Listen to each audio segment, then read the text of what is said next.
চলছে রমজান মাস। এই রমজান মাস মানেই সেবার মাস, আর তাকে লক্ষ্য রেখে ঈদ প্রীতি উৎসব এবং বস্ত্র বিতরণের আয়োজন করা হয় আমরা সবাই ঈদ পরিচালনায়। ইন্ডিয়ান ক্লাবের সহযোগিতায় টিটাগড়ের জিসি রোডে এই ঈদ প্রীতি উৎসব ও বস্ত্র বিতরণের আয়োজন করা হয়, যেখানে বিশিষ্ট অতিথি হিসেবে উপস্থিত ছিলেন খড়দহ পৌরসভা চেয়ারম্যান নীলু সরকার, খড়দহ 1 নম্বর ওয়ার্ডের কাউন্সিলর সায়রা খাতুন, খড়দহ 1 নম্বর ওয়ার্ড তৃণমূল কংগ্রেসের প্রেসিডেন্ট মোহাম্মদ ইউসুফ, ইন্ডিয়ান ক্লাবের সেক্রেটারি মোহাম্মদ জিশান, খড়দহ 1 নম্বর ওয়ার্ডের সাফাই কর্মী সহ অসহায় দুস্থ মানুষদের মধ্যে এদিন বস্ত্র বিতরণ করা হয়। তুলে দিচ্ছেন আমাদের চেয়ারম্যান এবং কাউন্সিলর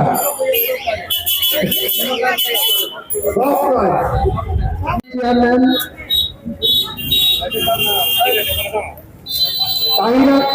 চেয়ারম্যান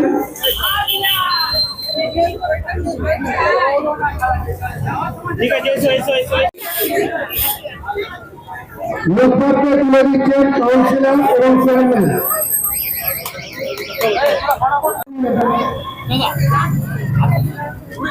হাততালি দিন একটু, আপনারা হাততালি দিয়ে একটু উৎসাহিত করুন। হাততালি দেন।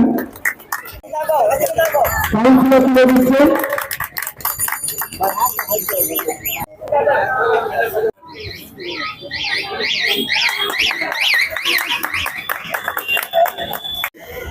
দিদি আজকে 27 রমজান আর 2 দিন পরে ঈদ, কি সঙ্গে দেবেন, বার্তা কি দেবেন? বার্তা তো একটাই, যে পশ্চিমবাংলায় মাননীয় মুখ্যমন্ত্রী 2011 সাল থেকে যবে এসছেন, আমাদের পশ্চিমবঙ্গের চেয়ারে বসেছেন মুখ্যমন্ত্রী পদে, সেদিন থেকে যে জিনিসটা আমাদের এখানে সব থেকে বেশি প্রচলিত হয়েছে, যে ধর্ম যার যার, উৎসব সবার। তাই আজকের দিনে দাঁড়িয়ে এই এত বছর ধরে দেখুন, ঈদ, দুর্গাপূজা, মহরম বলুন, আপনার বড়দিন বলুন, এত সুন্দরভাবে পালিত হয় সারা পশ্চিমবঙ্গ, সারা রাজ্য জুড়ে।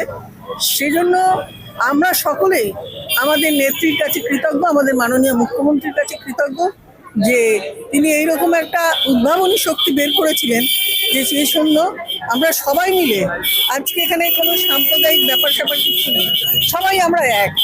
এই যে চিন্তা ভাবনাটা, এটা একটা বিরাট ব্যাপার।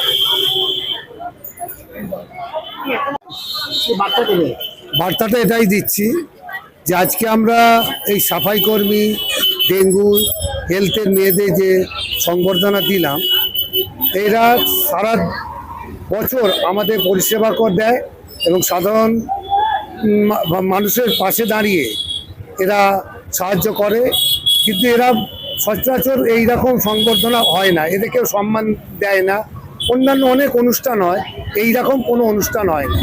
তাই আমরা আমাদের প্রিয় দিদির মাধ্যমে আমরা এদের সংবর্ধনা দিয়ে এদের উৎসাহিত করলাম, যে ভবিষ্যতে এরা আরও মনোযোগ দিয়ে কাজ করুক এবং যে যার নিজের দায়িত্বটা সম্পূর্ণভাবে পালন করুক। এবং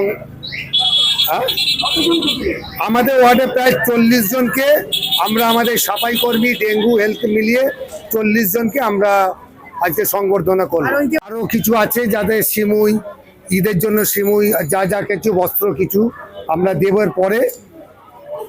আর আমাদের যেটা বলার, আমাদের মেন যে আমাদের যে আগামী 31 তারিখে যে ঈদ হচ্ছে, সবাই মিলেমিশে একসঙ্গে শান্তিপূর্ণভাবে ঈদটা যাতে পালিত হয় এবং প্রত্যেকে যেন কোনো বিশৃঙ্খলা সৃষ্টি না করে, এই আগাম বার্তা দিয়ে আমি আজকে অনুষ্ঠান।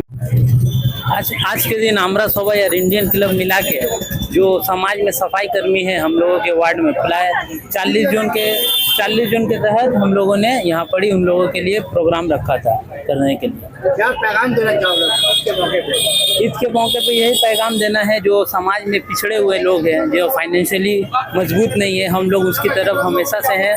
चेयरमैन मैम आई है, यूसुफ दा है, सायरा खातून है, हम लोग सब मिल के उनके साथ है, यही उनका पैगाम है।